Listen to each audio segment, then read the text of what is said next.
Hi, I'm Heather Holst-Knudsen, and welcome to RevLab, our webinar, this foundational webinar we have for the November 6th event, where we are going to be talking about developing your Center of Revenue Excellence.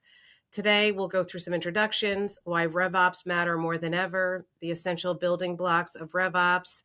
We'll take a deep dive into an exciting framework called RAISE, and then into the AI RevOps connection, how it all ties together. We'll have some Q&A at the end, but if you have questions while we're going through this program, just please put them in the chat or the Q&A section on this platform. So RevLab is a professional development program that we have architected at H2K Lab. It is a rapid learning environment, takes a deep dive into a very critical subject. And in this case, developing your revenue center of excellence. We are actually evolving RevLab to not only go into the topical matter at hand, but also to help action that into working groups. So this is the foundation for the event that will take place on November 6th. All participants will review this, whether live or on demand, but it sets the groundwork. If you're interested in registering for the live event in New York, just email me at heather@h2klabs.com. And I'd like to welcome our partner, Sales Empowerment Group. James will introduce momentarily, but this is actually a new collaboration between H2K Labs and the Sales Empowerment Group, who are experts in revenue operations, and especially as it relates to data and how data and AI fuel revenue ops in a modern environment. So just quickly, I developed our own framework, which is the organizational construct under the revenue room. I've got deep roots in publishing, media, events. I've been an entrepreneur my whole career. And uniquely, I'm able to take the expertise in media and events coupled with experience I have with SaaS and data as a service. So James, I'm just going to quickly hand it to you to do a quick intro about yourself and Sales Empowerment Group. Perfect. Appreciate it. So James Hayes, head of revenue operations for Sales Empowerment Group, or better known as SEG. For the most part, we are a GTM and growth services firm, specializing in both SaaS and HaaS, as well as a lot of private equity-backed firms. We our offerings span, putting in sales teams. We'll kind of as well do BDR support on our side, but glad to be here and appreciate the invite. Excellent. Okay, well, let's get started. So the business case for revenue operations. One, companies with aligned RevOps, they grow faster, they operate better, they're more profitable. And Forrester has just a ton of data about this, as well as McKinsey. But this particular stat, they're 15% more profitable. Even if you can become 5% more profitable using RevOps, that's a huge case to move forward with it. In addition, from a forecasting standpoint, and this is particularly relevant for companies that are, have PE partners, but any company wants accurate forecasting, you're able to forecast 3.2 more times more accurately than siloed orgs. This is according to Clary, which is a leader in RevOps. They've actually coined a few incredible terms that I love to use, but revenue operations is one of them. 48% of companies now have a RevOps function, up 15% from last year. So that's actually, really interesting. I'm going to bring up another stat later about the role of RevOps. But people are catching on to why this is critical if you're going to align. You cannot align your organization unless you have a RevOps function, what I call your revenue org, across marketing, demand gen, business development, sales, customer success, and so on. Organizations that align people, processes, and technologies across marketing, sales, and customer success achieve 36 more revenue growth and up to 28% more profitability. Another stat by Forrester. And then with all of those stats in mind, we need to talk about the realities that companies are dealing with. One is everyone's being asked to do more with less. Boards are demanding more than just growth. They want sustainable, predictable revenue. And even if you don't have like a subscription model to drive that, if you're selling more, like advertising or, event type sales, they still want more predictability in terms of not only what you're forecasting, but the growth that you're going to achieve. And the only way to do that is if you have RevOps and it's fueled by data. But The other part here is that even though there's growth or more expenditure in other areas of the business like IT, revenue teams continue to face, we want more, but you're going to have to do it with less. And the only way to do that is through data and revenue operations. Now AI has come into the center stage. And there's a lot of interesting research out there. There is the MIT report that says that 95% of companies are failing at their AI initiatives. This particular stat that I'm talking about here is while 78% of organizations report using AI, only 25% are using it to fuel sales or AI-powered sales forecasting tools, which is taking it down a couple notches. But the gap reveals a core challenge, which is having AI and leveraging it effectively are two very different things. It's the Marsha thing, AI. But it's not enough to talk about it. It's how are you effectively using it, and it's not an easy just let's start using it. You have to have a whole operating environment in place to do so. So RevOps is the critical layer that transforms AI from an expensive experiment into a revenue multiplier. The talent war. And this is a very interesting and loaded part of our discussion. So we talked about 15% of, the hiring of RevOps has grown 15% over the prior year. That was a Salesforce stat. But while 82% or 83% of RevOps professionals plan on, a career advancement of the next year, there are 174,000 open opportunities for RevOps roles. They also earn more than traditional sales operation managers. The salaries are growing, even with entry-level positions commanding $100,000 to $160,000 a year in OTE. So a couple of things here. I mean, one is data-driven roles or roles that have that expertise, regardless, are going to command a higher salary. But in sales, this is a really interesting number to look at. But I also would say that from a sales, if you're hiring talented sales people, they want to see that you have the RevOps role fulfilled, because RevOps helps them sell better. It helps them renew more. It helps them achieve growth because it's giving them actionable data insights that allows them to make that next move or move pipeline better, faster, and more efficiently. So they're not only more successful and hitting or overachieving quota, they're making more money. And then it's the value creation story. Private equity secret weapon. Companies see 30% reduction in GTM expense and 10 to 20% increases in sales productivity after implementing RevOps. And more critically, RevOps shortens time to exit. It increases your valuation and your multiple. So private equity this is a critical must-have for private equity. And I would say even in that 100-day plan when you were first acquired what are we doing with RevOps? So RevOps matters because you're from a traditional siloed organization where one hand doesn't know what the other hand's doing. Your systems are fragmented. The data is always, one set of data is always contradicting another set of data. There's lots of finger pointing and blame game about why revenue is dropping or why you've lost a customer. I would say there's, tons of revenue leak, which is, that's just you're throwing money out the window. Missed goals.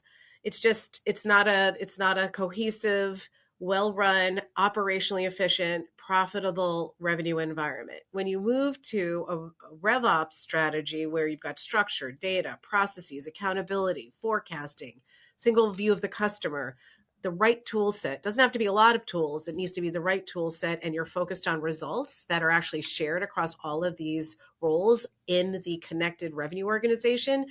You start having a unified GTM system. You've got a single source of truth. Your data is trustworthy and reliable. No one's fighting over why. There can still be reasons why you lose business, but it's going to be very clear why. You have a better, tighter tech stack, and you're a faster growth and higher profitability. So before, you could say everyone owns something and no one owns everything. After, with RevOps, one team, one system, one growth engine.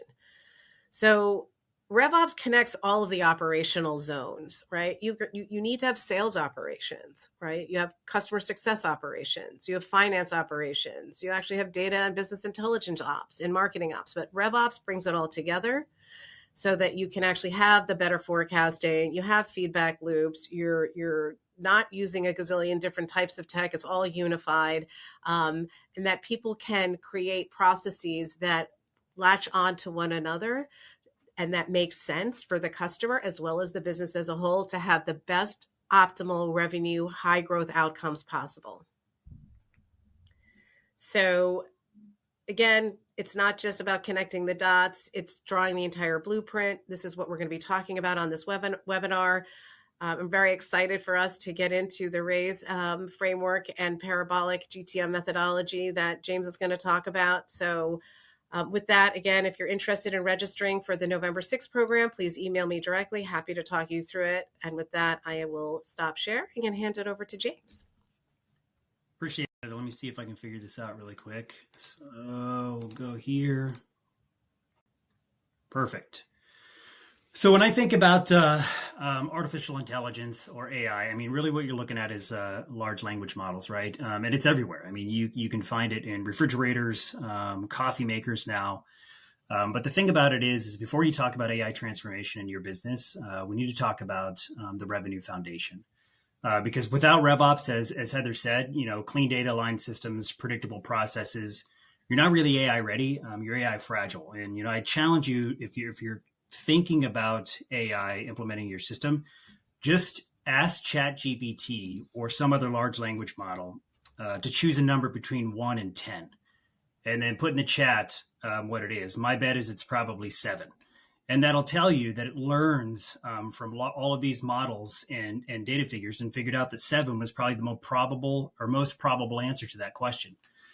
And it'll do the same thing with any data that you put inside your system. So it's just very, very important to get that foundation solid. And we'll go through that here shortly.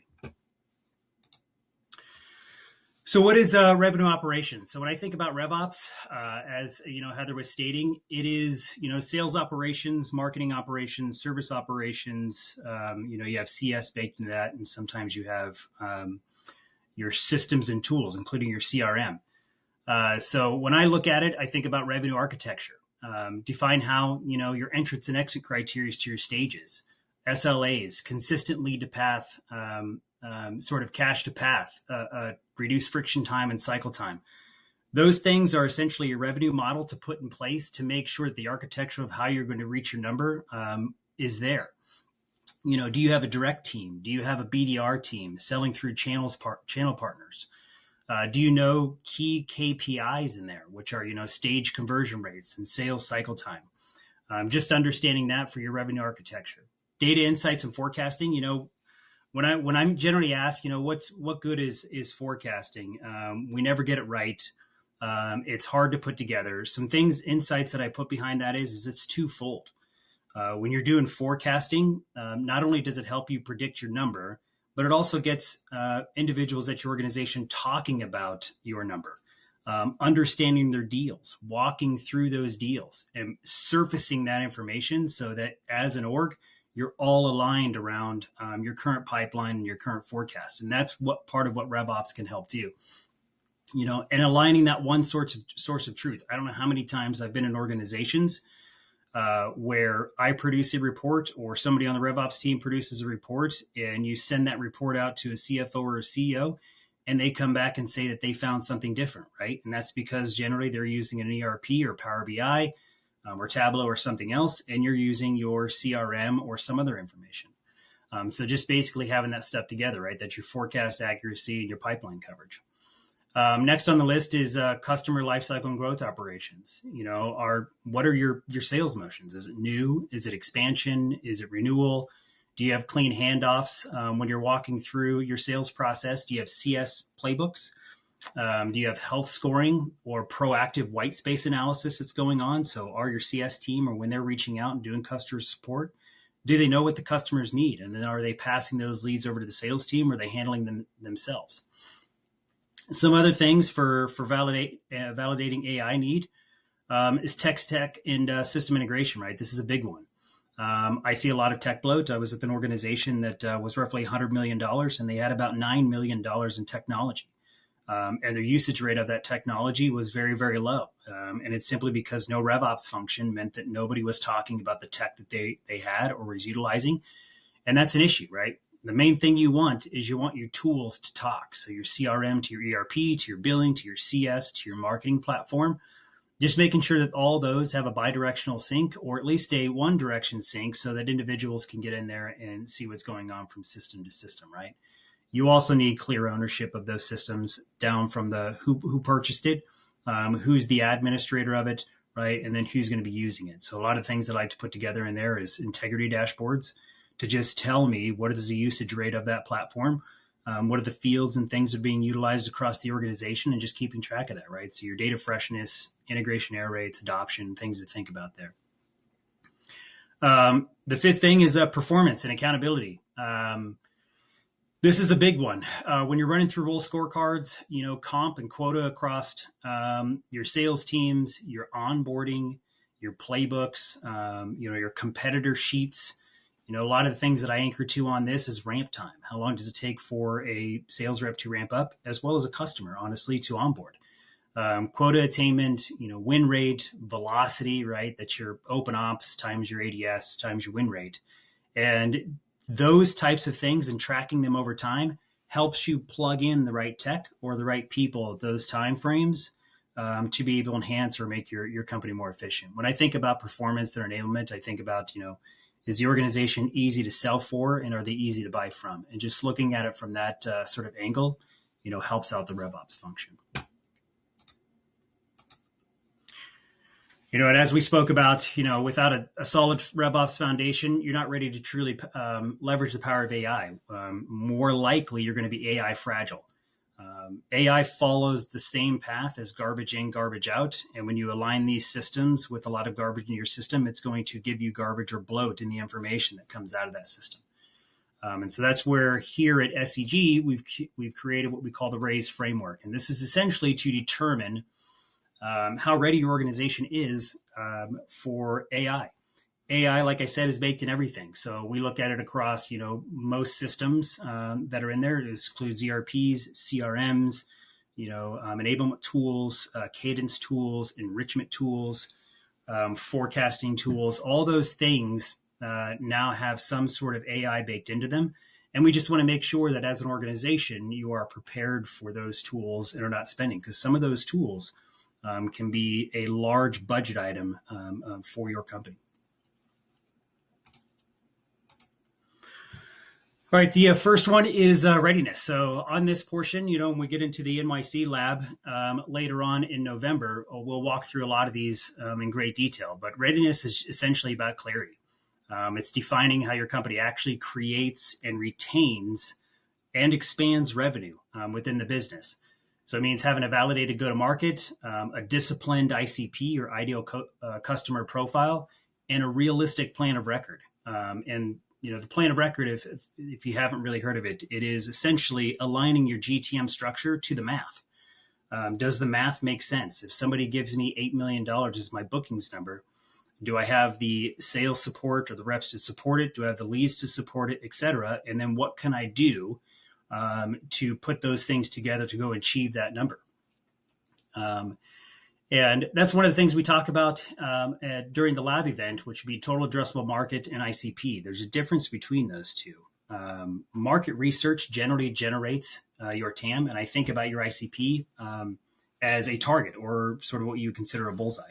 The bullseye itself is the ICP, so that's your ideal customer profile. The further you get away from that bullseye and the target, the longer your sales cycle and the more expensive it is to get those customers. So when you're aligning those, it's very, very important to do a market segmentation, and we'll walk through a lot of those things in the future. But some technologies that generally help you with the readiness are ZoomInfo and Clay.io. Most of those are enrichment tools. They help you with that TAM and in creating that profile. But readiness is a very important part of it, and that's part of the planning step.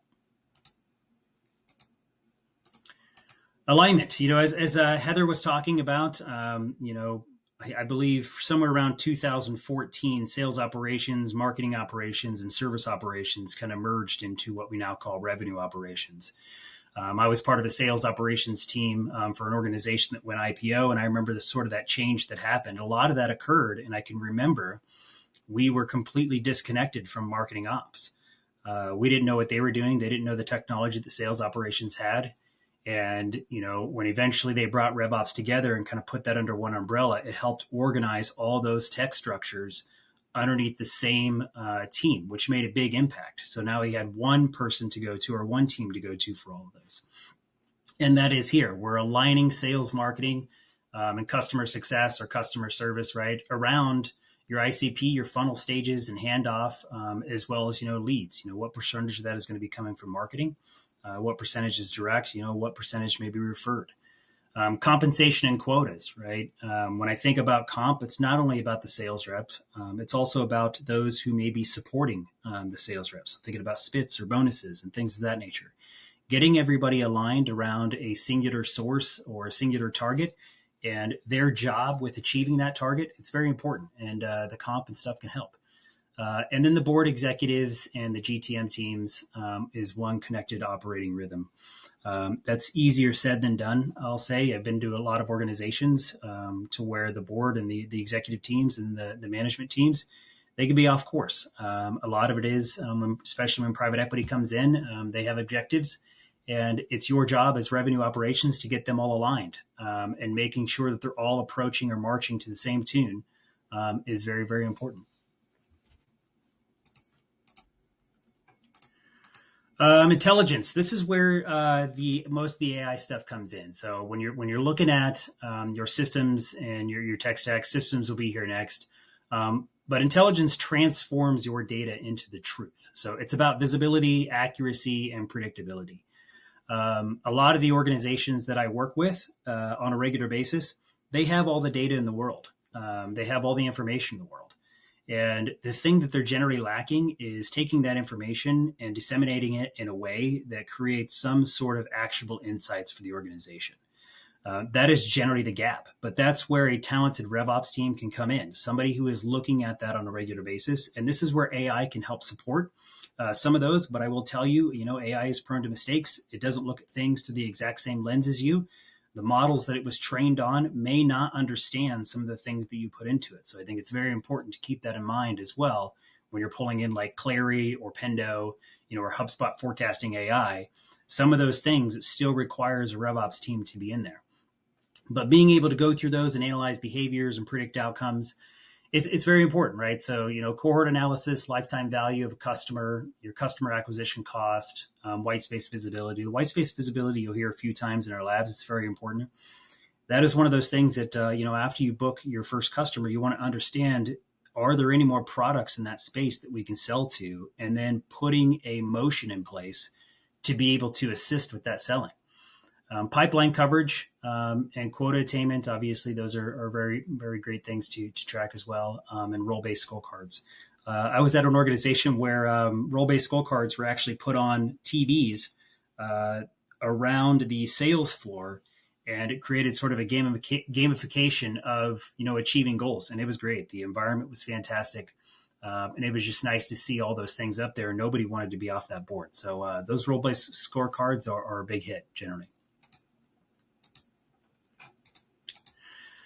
Systems coincides with the intelligence, right? So when we're looking at our systems, I do a systems audit about once every 6 months. Generally, is kind of my rule there. I'm looking through CRM health. I'm looking through adoption rates. I'm making sure that fields. So normally, when I'm inside these systems, I'm thinking about each of the areas that it's utilized in, and then putting an integrity dashboard alongside that to say, okay.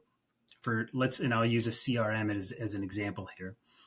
Let's say we have 5 sales stages. At each one of those sales stages, you have entrance and exit criteria that your sales reps or anybody else who's using CRM needs to go through to create an opportunity from start to finish, right? But each one of those field sets has its own conversion rate that's in there. It also has, 5 to 7 fields, sometimes less, sometimes more, that you want to track with each one of those. So within the CRM, I'm tracking those fields to make sure that they're being filled out, make sure that they're accretive to the sales process, and then making sure they're being passed on to those that either requested them or to those who need them for their day-to-day. I'm also looking at integrations, right, through our ERP, billing, CS. Most of the time, my rule on sales reps in particular is one system. I want them only in one system and all the time. If they have to exit that system to go do something else, that is administration time that I'm losing that they could be selling, right? So making sure that your systems are integrated, keeping them one system. For our instances, if we're integrating HubSpot with Salesforce, HubSpot will put visual force pages within Salesforce, et cetera, to make sure they have access to the marketing data. But just thinking through those, and I like to conduct DILOs, or day in the life of, our sales representatives, to make sure that that information is there. And you can do that across the board. You can do the DILOs with finance. You can do the DILOs with accounting, just making sure that everybody has what they need. And that is the main function of RevOps, right? James, can you explain Yeah. what a hygiene board is? Yeah, so hygiene board for us is simply just, I think of that as mostly integrity. So when I build these dashboards, it is when I have a sales motion, I think of the fields that a sales rep or a CS team, basically any team for that matter, needs to have access to or needs to track. And what I do is I put those dashboards out there to say, this field, let's call it an amount field, just because that's a common field in a CRM. It is filled out, 91% of the time in your CRM, in stage 1 or in stage 2. And you sort of manage those expectations. If you expect that thing to be filled out in stage 1, you can connect validation rules to it and things like that nature. Or if you just expect it to be filled out at some point, you just want to make sure that stays high. Reason why I like to create the hygiene dashboards, because some like to go the opposite direction and say, well, I don't need to create hygiene dashboards. Instead, what I'll do is I'll put validation rules and things in place to make sure the sales reps follow process. That is great to a certain extent. What you run into with some sales teams, though, and I'm sure everyone on the call has kind of run into this, especially from a RevOps standpoint, is a sales rep will get around whatever they want to get around within your CRM. I've seen X's, I've seen O's, I've seen blank spaces to just form a character in fields. I've seen everything under the sun to get past those validation rules. So what I like to do is put things in there. So when I'm creating these dashboards, sometimes I'll create formulas, that will exclude, those types of characters or whatever. But I want to give the sales reps enough leeway that they can effectively do their job. And if they need to bypass something very quickly, I find it more important that they're able to bypass it to get to the deal and sale. And then I backtrack and go to see why, they went through. Was it because of something we put in place, or was it truly that the sales rep wasn't prepared? So that's kind of what I think through. That was a great question. The enablement portion. So when I'm thinking about sales enablement, there's a lot of things out there that you can put in there, right? HighSpot's a good one. HubSpot, AI playbooks that you put in. There's a lot of things that you can do for enablement. Unfortunately, for a lot of organizations, enablement is one of the last things that you see. Generally, enablement's handled by HR.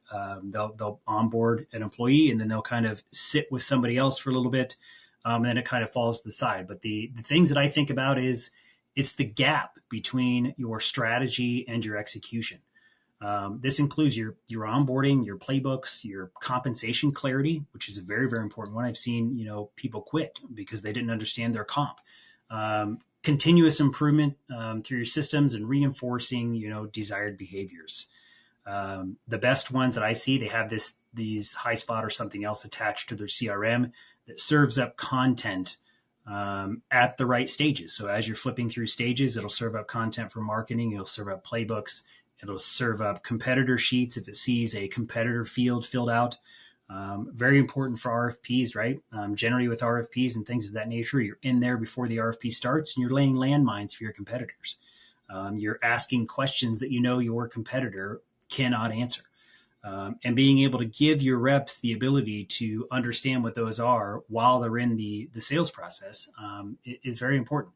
And a lot of those things about enablement, it's about time to close reduction is essentially what you're doing with enablement, right? You want to shorten that. You want to get the most value you can out of your products. But I also see it as a culture of continuous improvement and culture overall. Realistically, I've seen heads of sales completely terminated simply because of a cultural. And when you're thinking about enablement, you're developing that culture of positivity, getting to use your systems and CRMs. And everybody loves a great culture, right, at your organizations. But a lot of the things that organizations forget here is compensation and quota execution. This is top of mind for me, simply because, within the last couple of years, I've seen some negative insights from compensation and sales reps not understanding comp. And I think that's very, very important. Pointing them in the right direction, having them fully execute and understand their compensation agreement is very, very important. And that's part of enablement. And then your playbooks are aligned to your territories and ICPs. When we get into NYC RevLabs, we'll dive into exactly how to design those territories and those ICPs. But the territories is one of the main things that you want to center around and understand, if you're in North America, it doesn't matter where you're at, APAC, et cetera. But just getting everybody aligned to those territories, what the value of those territories are, what the activities that need to happen within those territories, how much marketing is engaged in those territories, all very, very important things when you're looking through the RAISE framework. I believe that just about covers it. And if you want to register for the NYC lab, we do have a code here for you to scan. So feel free to scan that. But I think this is about the end. We might be ready for some additional questions if there are any. I actually have a few, if you don't mind. I thought that was a great presentation, by the way. Thank you. What mistakes do you? Because I get asked a lot of questions about two things: territories and incentives, right? But what are the biggest mistakes you see companies make when creating territory organization? Yeah. So when I go through, so it's funny, I just walked through some territories with a client.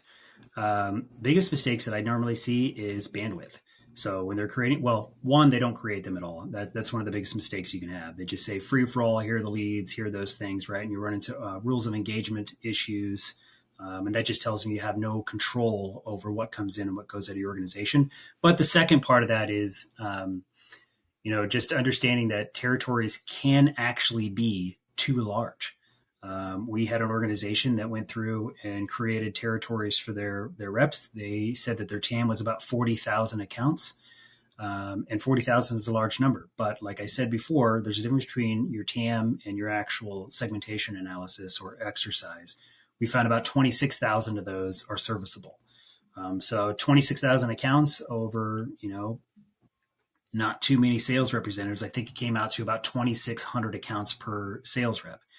When I'm looking at a territory, I always ask, how long will it take this sales rep to get through this territory via activities, whether it's phone calls or emails? And we're not talking about shotgunning, 4,000 emails. We're talking about being very precise, very prescriptive, sort of like the ABM portion. And generally what I look at is your sales rep should be able to get completely through their territory in about 60 days. So 30 to 60 days is a valid window, depending on how long the sales cycles are. That matters as well, right? Because some of these individuals have an annual buying cycle or whatever that buying cycle may be. But that's how I look at it. And then I say, what BDR support do you have for this territory? Normally, I break things up into buckets, ABC bucket, with the help of marketing and some scoring methodology. And I say bucket A is purely handled by your sales rep. Bucket B is a combination of your sales rep and your BDR, and bucket C is your BDR. And that's based on some scoring methodology that you put in there. And your BDR should be touching about 30 to 40% of the territory, and the rep should handle the rest of it. But generally, the biggest mistake that I see is just not formulating territories to begin with, as well as not having leads assigned to those territories. So it's one thing to have accounts and everything, set up, but then you have, your marketing technology that's going to be sending leads from those territories. I've seen organizations do round robins when they have territories set up.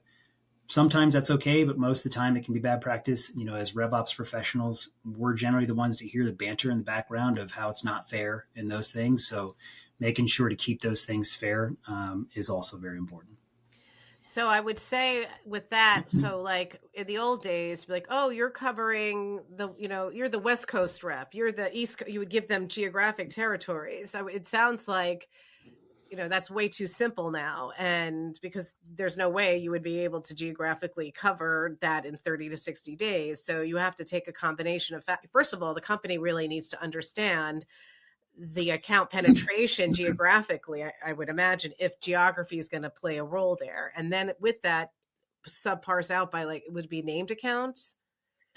Yeah, so it depends, right? Generally, how we do is so we sort of do a pyramid of events. So we have named accounts, strategic accounts, enterprise, mid-market, small business, and sometimes you can go all the way down to micro. It just depends on the size of your sales organization. What I just labeled out there, that's probably a 50 plus sales rep environment. But normally, territories are done geographically, whether it's down by the zip code. And what's crazy is it's also like similar to that in some of the B2C space. I've seen zip codes down for territories and marketing events and things of that nature.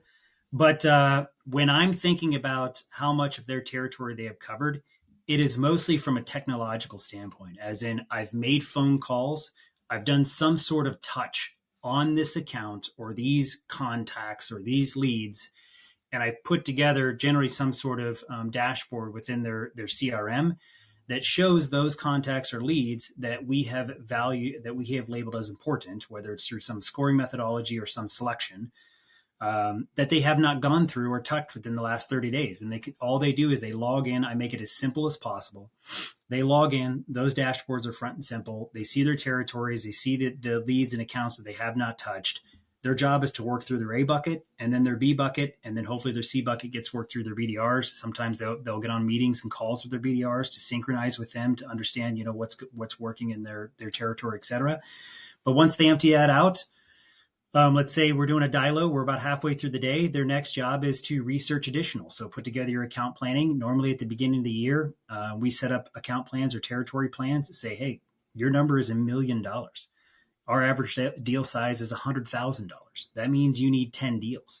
We know that our close rate, is roughly 30%. So that means 3 times that is 3x pipeline. So when I'm talking to the sales rep and they're going through there, I'm doing that math to help them understand that, hey, throughout the year, you have $1 million. That means you need to open about 3.5, if not $4 million in pipeline. How are you going to go about doing that? And sort of mapping that out. I think that X factor of pipeline is one of the most missed issues, or the least. It is very not. I talk about it all the time, that X factor, but I don't think it's data driven enough, and that pipeline is different in the different stages, and that really the X factor of the pipeline really has to be considered at, like, what I'd say for it to matter is the 50% or later, because to me, in my experience, if it's 50% or earlier, it's so still unknown. Yeah. And what's interesting about that, the math on that's actually really easy. You're just taking your bookings number divided by your win rate. Right? And it's going to give you a value. And you look at that value and then you think about, okay, that's how much pipeline I need to generate throughout the year. Now, obviously, you're looking at your sales cycle. A lot of companies, what they'll do is during their annual planning, you have a lot of things that shift over from year to year. It's not as if in a whole year, I need to generate $300 million in pipeline. No, $60 million of pipeline is going to be coming from the previous year that I know is going to help support the beginning of that year, right? So thinking through those things is very important. Thinking through attrition on your sales team is also very important. That goes alongside those territories, right? Generally, we put in about a 10% attrition rate. We expect about 80% of our sales reps to hit their bookings number. But to your point, a lot of that we walk through, during the NYC lab, we're going to be putting together what we call the plan of record.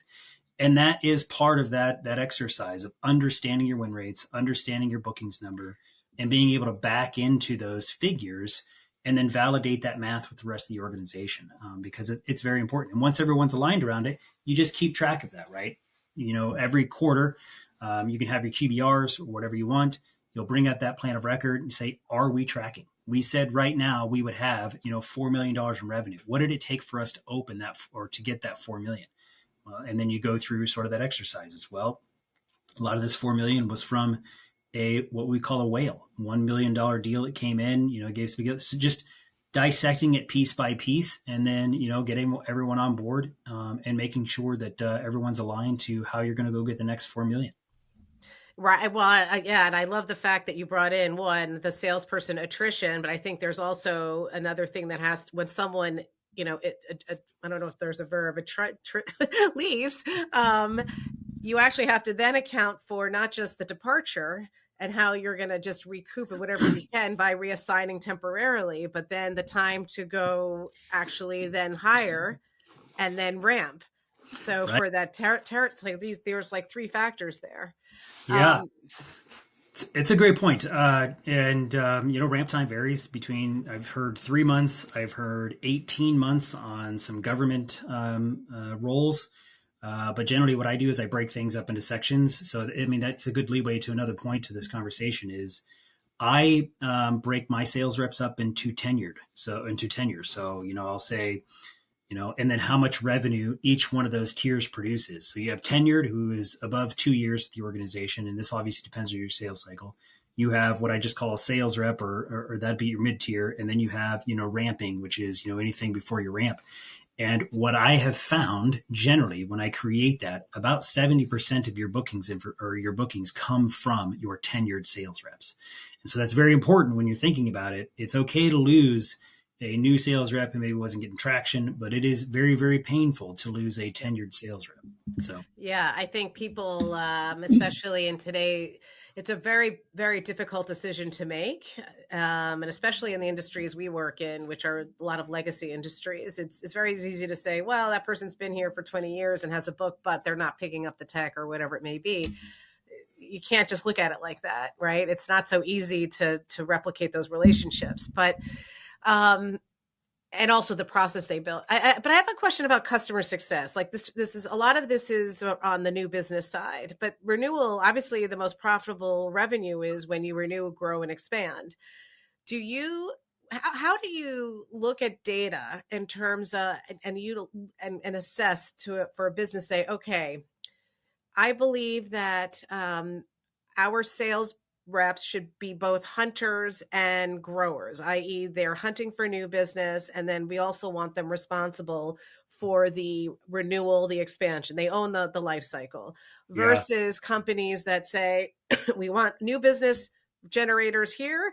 And then once it's closed, it moves over to either account management or customer success or both. Yeah. No, that's a great question. Normally what I see with hunters and, gatherers, when we use that nomenclature, is generally smaller organizations will combine them because it's a cost savings for them to be able to say, hey, you do both this and this. And as an organization matures a little bit, they start to separate those functions. This is normally where you might see bell curves come in. So normally as a company matures, the bell curve goes up. And a lot of the new business, I was at an organization that's called Workiva. That organization saturated the market. So what they were looking at is how do we grow our customer base because our retainment levels are so high. And so they started to look at those, right? You start to back off the sales rep and then you go into sort of the CS team that's going to be pulling those. But I think for the most part, it is a decision that you have to make for your organization. I will tell you, wherever you point your sales reps, they will focus on the easiest obtainable revenue or bookings because that's what they're comped on. Yeah. And so a lot of things that I think about in that is, how lucrative, how you put together a comp plan and what are your expectations from a growth perspective? If you're starting out, do you want 70% of your revenue to come from new business and then 30% to come from expansion? Maybe it could be 20% from expansion and then 10% from price increases or something to come from renewals, right? And as you're thinking about that, that's where I sort of determine what's the best case. Are my sales reps focused mostly on our customers and we're not expanding? And if you have a higher churn rate, that's an issue because you want your direct sales reps to book new business to fill the gap of your churn, right? Preferably, obviously, more than your churn. And then you want your CS reps to focus on that because your CS reps, they're with your customers every day.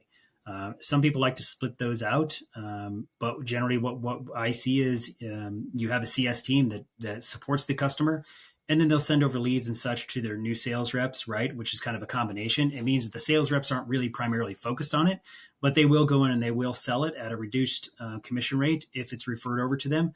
but completely separate, that's after the handoff. And I think that's extremely important, because what that does is it creates two valid sales motions for your team to focus on, which means now we're setting up territories inside as well. I'm giving you a book of business as a CS rep for renewals.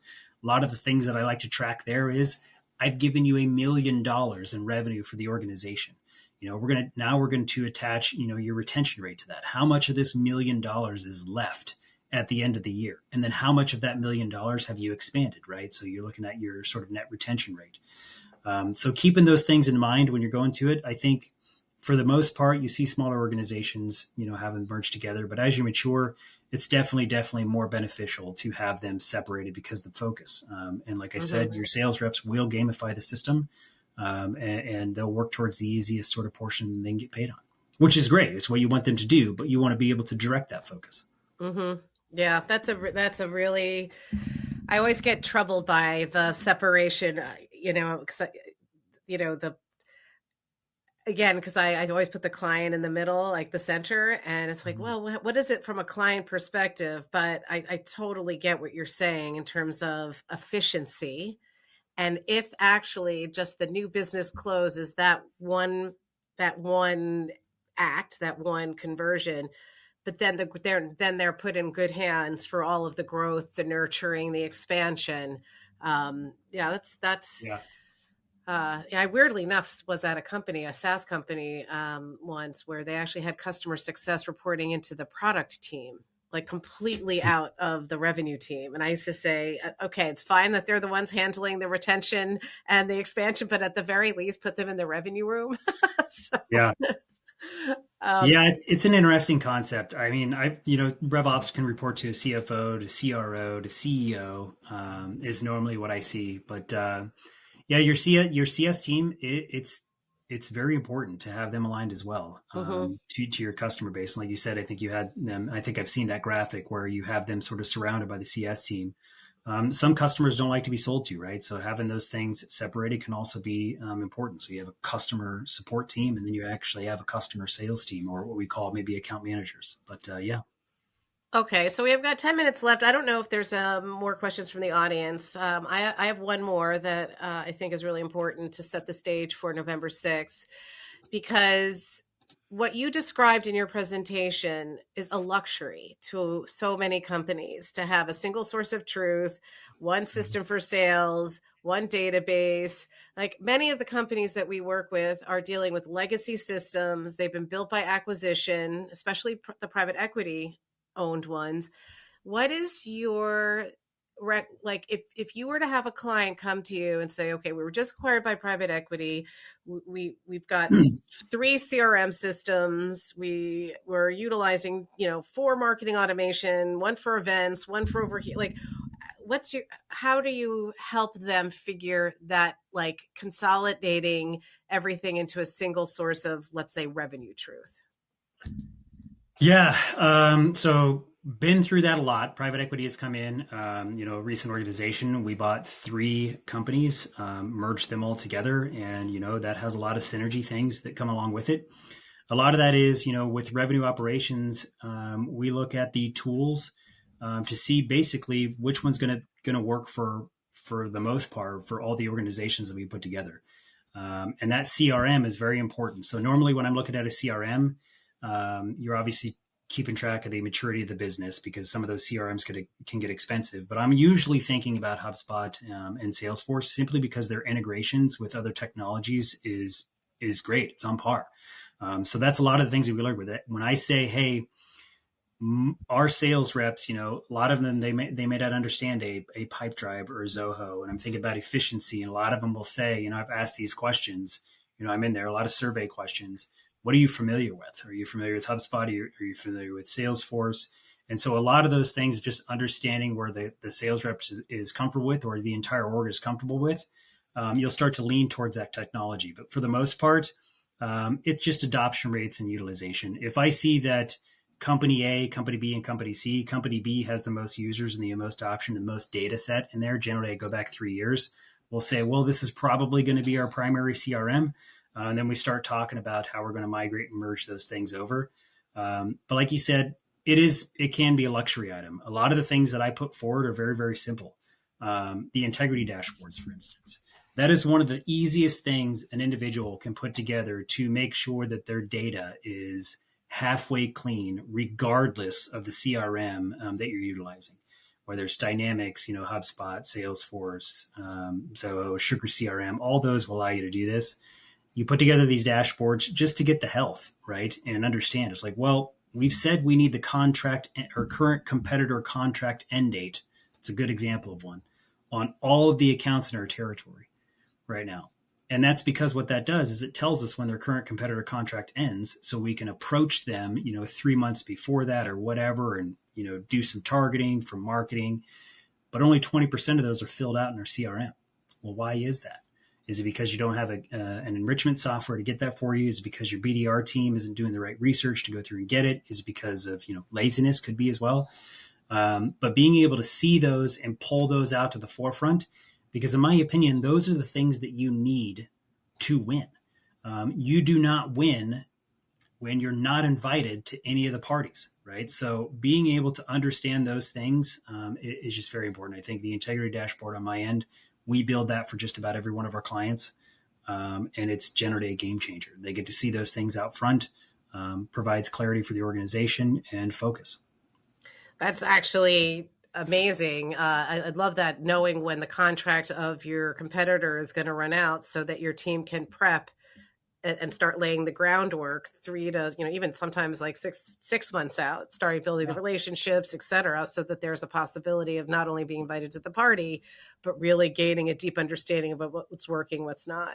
It's a true story. We had an organization that was a healthcare company, and that was their bread and butter. We researched the heck out of those accounts, and we knew that each territory, we had about 60% of that field filled out, and it was a game changer. We did complete, webinars, events, all kinds of things catered to buckets of those contract end dates, because they knew they were coming out. They would either, some of them would issue RFPs, most of them did not. But they would go out to market, and we'd make sure we were there. And that story, by the way, is completely transferable to all different scenarios. Maybe, certain businesses don't have a year to end contract, but they may have, again, I'll use media or events as an example. I'll also use, professional service companies that may have these 3 to 4 year contracts out with relationships. If you are targeting that group specifically in a very focused way, I mean, that's actually, I think, a true game changer, just like you said for the healthcare company. But I think it's just relatable across all different industries and all different contract types. And part of the things you'd think, well, how do I get that information? Some of it is available in some of the enrichment tools, but not all the time. It just depends on your product or what you're looking to sell. But we used our BDRs and our sales reps. They'd send emails and say, hey, we know your contract's coming to an end, which is kind of like a trick thing there, but not really. But they would come back and say, no, our contract ends on this date, so we can come and talk. I mean, they would give that information generally willingly. Obviously, we couldn't get all of it. But if you get a decent portion of your territories out there, it can make a big impact on how you go to market. 100%. I mean, I know we have a lot of folks from Naylor on here, and just for your team, I think even if you knew what your competitors have in terms of clients, and you make assumptions about contract renewal dates, I mean, it could be a whole game changer in terms of an acquisition channel. If you're selling membership, same thing. You can make some assumptions, but you can easily find members that are paying for other types of communities. And there's tons of data out there about advertisers and where they are spending money. And I think Media Radar is one of the tools that you can use for that. But I mean, there's a gazillion sources that you can go to start creating with. In the old days, we used to do it by hand. I used to call it a competitive kill kit, but that's when you had like call sheets. You used to write there was no CRM. But anyway, well, this has been fabulous. If there are any other questions from the audience, I think. Yeah, if anyone has a question, feel free to just speak openly on your mic or raise your hand and I can call on you. Oh, we've got a question in the the chat. So any other suggestions outside of Media Radar are welcome. We're scoping tools out now. Okay, Amanda, I'll get back with you directly with that. I just don't have it off the top of my head. Media Radar happens to be, I would say, the incumbent, but let me do a little research, and I'm happy to share with you. And I did put some other tools, by the way, in the chat. So James talked about having. And I was with a company once that had this, and I loved it. They had big TVs all over, and it showed how BDRs were doing sales. We had sales squad performance, and the one we had was called Gecko Board. So, and they have it now where if you've got remote teams, it can, they've got tools for remote teams as well. But Gecko Board was one that came up. And then he mentioned HighSpot. So I put the URL in the chat for that. And then I looked up, what would be another alternative to HighSpot, GTM Buddy, but I'm sure there are other tools out there. This is for that. HighSpot and GTM Buddy are for sales enablement. Yep. So, and we'll be sharing a whole bunch of other tools and platforms during our RevLab NYC session on November 6th. Hope to see some of you there. And thank you so much. Yeah. Thank you all. Appreciate it.